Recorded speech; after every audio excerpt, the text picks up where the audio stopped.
हर पर जियो ड्रामा आफत बन चुका है, बहुत ही ज़्यादा इंटरेस्टिंग। उसकी नेक्स्ट वीडियो में हमें दिखाया जाएगा कि वरीशा की जो मुलाजमा होती है, जो नर्स होती है, वो वरीशा के दिमाग में एक वहम डाल देती है। वो कहती है कि आपको दिमागी कोई भी मसला नहीं है, आपका इलाज जो होगा वो दुआओं से होगा और दमों से होगा। मेरे पास एक बहुत ही अच्छा बाबा है जिनसे अगर आप दम करवाएंगे तो आप ठीक हो जाएंगे।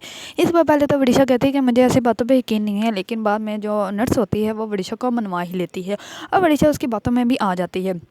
नर्स होती है वो पहले ही बाबे को कॉल करके बता देती है कि इस लड़की को जो है ना दिमागी मर्ज़ है, और लेकिन ये ना अपने घर वालों को यही सोचती है कि सारे ये सब जो भी मुझे बीमारी हो रही है इसकी वजह से, ये सारे घर वालों की वजह से मैं बीमार हूँ, वरना मैं तो ठीक हूँ। इस पर बाबा कहता है कि ठीक है, तुम बस उसको किसी तरह बातों में उलझा के मेरे से बात करवा दो, उसके बाद आगे मेरा काम।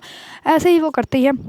वो वरीशा को ये अच्छे से एहसास करवा देती है कि वो ठीक है। उसके ऊपर सिर्फ किसी ना किसी ने काला जादू करवाया, जिसकी वजह से अगर वो दम करवाएगी तो वो ठीक हो जाएगी। तो वो कहती है कि ठीक है, मैं कर लेती हूँ बात। इस पर जब होती है उसकी मुलाजमा जो नर्स होती है वो उस बाबे को कॉल करती है और उससे शिफा की बात वरीशा की बात करवाती है। वरीशा उसको अभी थोड़ा सा ही बताती है। तो इस पर वो जो बाबा होता है वो आगे से सारा कुछ उसको बता देता है कि आपको कोई भी दिमागी मर्ज़ नहीं है, आपके ऊपर किसी ने काला जादू करवाया है, वो भी आपका अपना ही है और आपके अपने ही ये चाहते हैं कि आप जो है ना मर जाए, और वो भी आस्ता आस्ता। इस पर पहले तो वरीशा कहती है कि मेरे अपने क्यों ऐसे करेंगे, मेरे अपने जो हैं वो तो मेरा बहुत ही ज़्यादा ख्याल रखते हैं और मुझे बहुत ही अच्छे से ट्रीट करते हैं, वो मेरे साथ ऐसा क्यों करेंगे। इस पर वो बाबा जो होता है वो उसको कहता है कि वो तुम्हारे अपने ही हैं, इसी वजह से वो जानबूझ के तुम्हारे साथ ऐसा कर रहे हैं।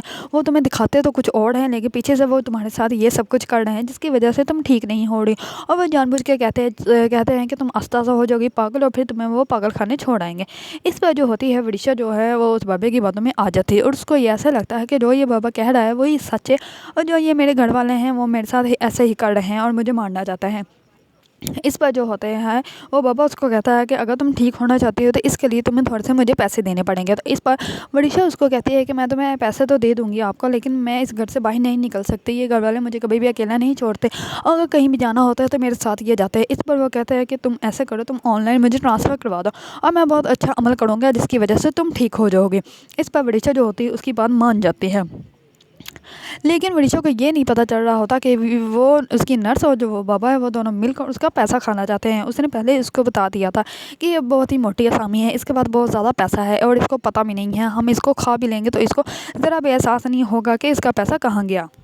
वरीशा के माइंड में ये बात बैठ जाती है कि उसको नुकसान पहुंचाने की कोशिश उसकी अपनी फैमिली ही कर रही है। इसकी वजह से वो बार बार एक ही बात सोचना पे मजबूर हो जाती है, जिसकी वजह से ज़्यादा सोचने की वजह से उसकी तबीयत जो होती है वो ख़राब हो जाती है।